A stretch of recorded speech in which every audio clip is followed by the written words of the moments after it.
Subject to real estate investing. 3 things you're doing wrong in seller financing. Hey gang, this is Mike with MrNoFluff.com, and today I'm going to talk about exactly 3 things real estate investors do wrong when it comes to subject to investing, aka seller financing. Without any further delay, let's dive in. The number 1 thing is that most investors do not understand their target audience when it comes to subject to investing. Let me say that again. Most real estate investors that want to buy homes by taking over house payments or doing creative real estate investing, they don't understand that their target audience. Their target audience for seller financing subject to is not any seller that wants to sell their home. My target audience when I buy homes subject to are what I call motivated sellers. And motivated sellers come in 2 forms and 2 forms only. So please understand that. So again, you need motivated sellers, and motivated sellers comes in 2 forms and 2 forms only. And for me as a real estate investor, when I want to buy homes by just taking over house payments or creating a seller financing, owner financing situation where I don't have to use my credit, I don't have to use all my cash, is by identifying if the seller is motivated or not. And the way to do that is to understand that there are 2 types of motivated sellers out there. The first type of motivated seller is what I call an emotional motivated seller. Now, personally, I love emotional motivated sellers because that's where the juicy deals are. The juicy deals come from motivated emotional sellers. Now, a motivated emotional seller, to give you a couple of examples, is someone that's had a death in the family and they inherit a house. Like another type of emotional motivated seller is someone that's going to a divorce, right? Another type of motivated seller is buying from an investor that owns multiple properties and they're just trying to exit the game because it's time for their retirement or they need the money for something. They don't need the money, but just want to retire. Okay, they're just done with the game, is what I'm trying to say. Okay, so these types of emotional motivated sellers they're not in a financial situation, they're not in a financial hardship, but they have some other gas underneath their stove, in a sense, that's boiling the water. Okay. Now, the second type of motivated sellers are what I call financial motivated sellers. Now, financial motivated sellers is pretty simple. It's anyone that's in a financial difficulty. For example, one type of audience is pre-foreclosures, and foreclosures is because they're behind in their house payment. So a financial motivated seller, they must sell because of the financial hardships they're in.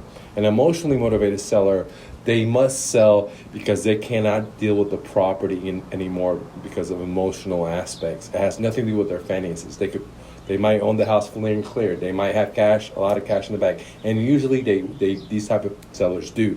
Because if they didn't, then the house would become what I call financially motivated seller. But they're taking care of the payments and the responsibilities. Now that you have identified the 2 types of motivated sellers, most real estate investors make a big mistake because every seller they talk to, they're trying to persuade them to go with seller financing. On the flip side, on the other hand, I don't try to persuade any sellers to do anything. What I try to do is identify which camp are they in. Are they in the non-motivated seller, which is the majority, the 20% of people, 80% of the people are not going to be motivated. Only 20% of the people are going to be motivated, if I can just use a simple rule of thumb. Okay, so my very first thing is to filter and identify if they're motivated.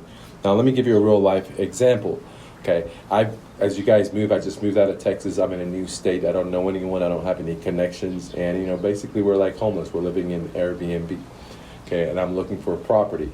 And so I was looking at Airbnb and, we're staying there for a couple of days. And I noticed, the neighbor next door over, they were hiring, a moving company or a cheap moving company to move the stuff inside of the home because the home looked like it was rented out because they had the door open. And I looked and then there was debris, everything in there. So I started talking to the son and I'm like, hey, what's going on here? You guys rented this place? He was like, yeah, man, this is my mom's house. And it's just been a liability for us. We've been, the renters, apparently misabused the property. It needs repairs. Now they got to hire movers to take all this dump out. They're older people, and they got to pay money right now to pay for the movers and stuff like that. Then they got to fix it up. And I tell them, hey, I'm a real estate investor. I can help you out with that. So I started asking them, questions to identify their motivation level. Hey, and that's one of the things that I teach you guys in my academy. If you're interested in working with me, and I highly recommend going to my real estate dojo and joining my academy for $97 a month. You get to learn all this stuff, okay? And if you already have a successful business and you're successful, you want to dive in deep and work with me one-on-one, then I highly recommend joining my profit sharing coaching, guys. Anyways, going back to the story, I identified that they were motivated. They've been trying to sell this house for over 443 days, and that this house is, after people have moved out, it's been sitting here for over a year, vacant, and so they're pretty highly motivated. Now, the area I am is very beautiful, very competitive. People think deals are not out there, but again, here you go. There's no sign in front of the home. It's just the ability to see and realize what's happening here. That, hey, this house looks like, it wasn't taken care of when they moved out. There's all kinds of debris and shit there. I noticed this owner taking out a bunch of debris in the morning, and I'm thinking to myself, is this a rental property? And I start talking to them, and I start probing them, asking them questions. I asked them if they own a mortgage on the property. They told me no, so they own it free and clear. So these are, what I call an emotionally motivated sellers versus a financially, because they're making the payments, they're hired movers. If they were financially strapped, they wouldn't have been able to do all this stuff. So now I got to do is just figure a way to structure a win-win situation. And maybe I just got into town.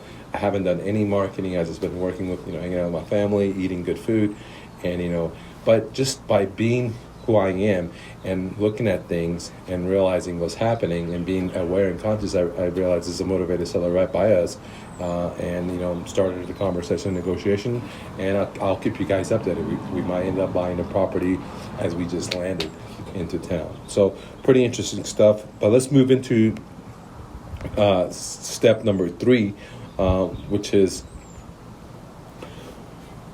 3 things you're doing wrong in seller financing.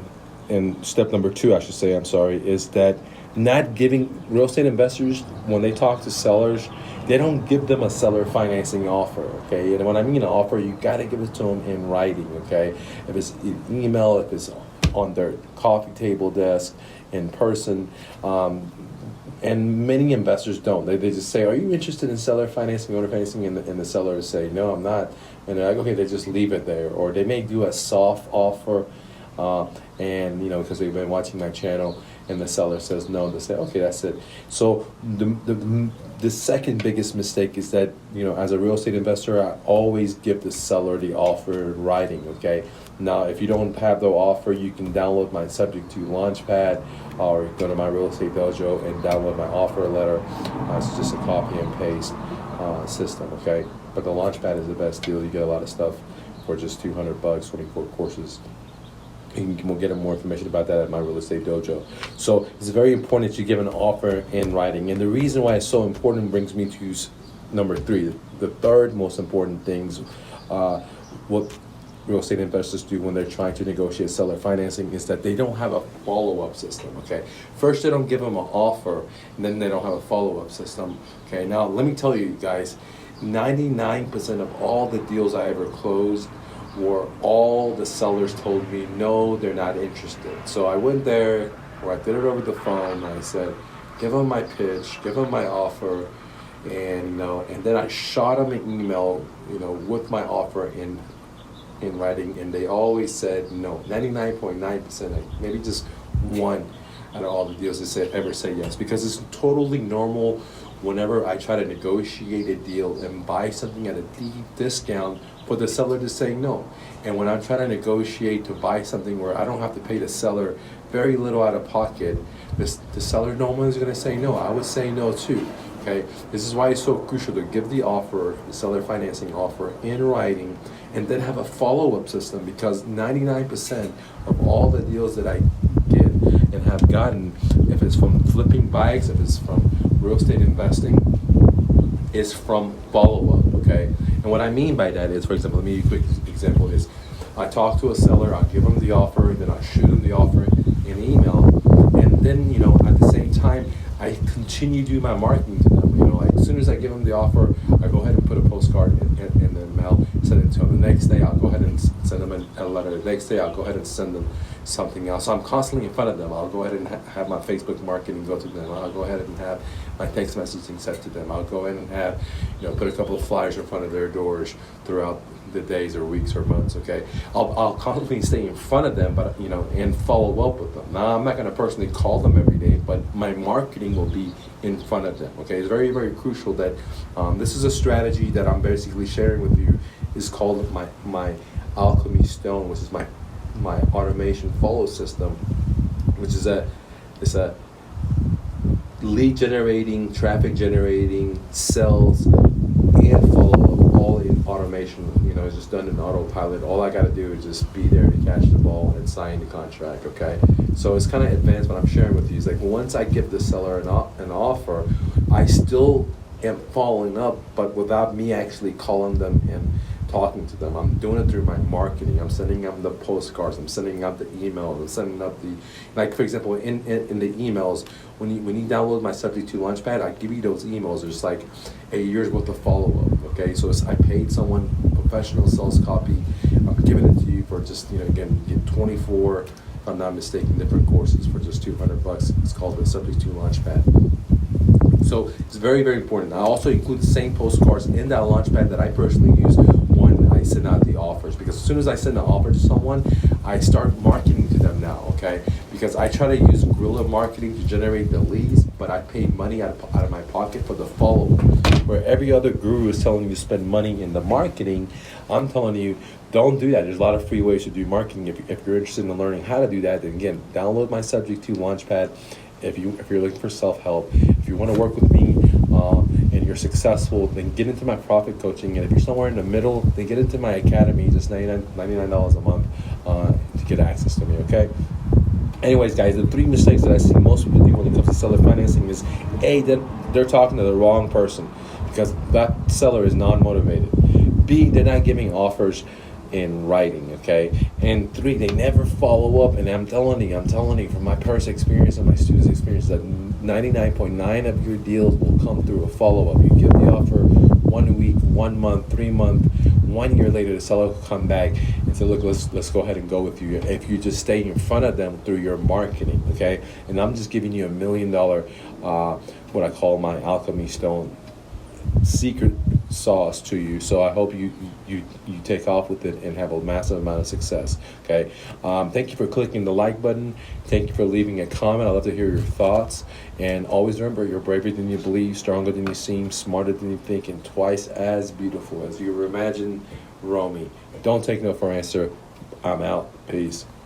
Real quick, download my free book, Real Estate Investing for Beginners, the ultimate starter guide at myrealestatedojo.com, where I teach you how to find motivated sellers, buy their homes at a deep discount, and then have the seller become your own private bank. Subject to, get it now. One more thing, if you're looking for private one-on-one help when it comes to real estate investing, then consider joining my academy where you sit down with me one-on-one. 2, you get monthly coaching. 3, you get access to my best-selling courses. 4, you get access to my video library, and then the list goes on for just $97 a month. Join me now at mrnofluff.com. Lastly, the best 6-figure side hustle, bicycle flipping. Want to see how? Here's a behind-the-scene video how I did it. Go to thebestsidehustle.mrnofluff.com. Now let's get back to the content.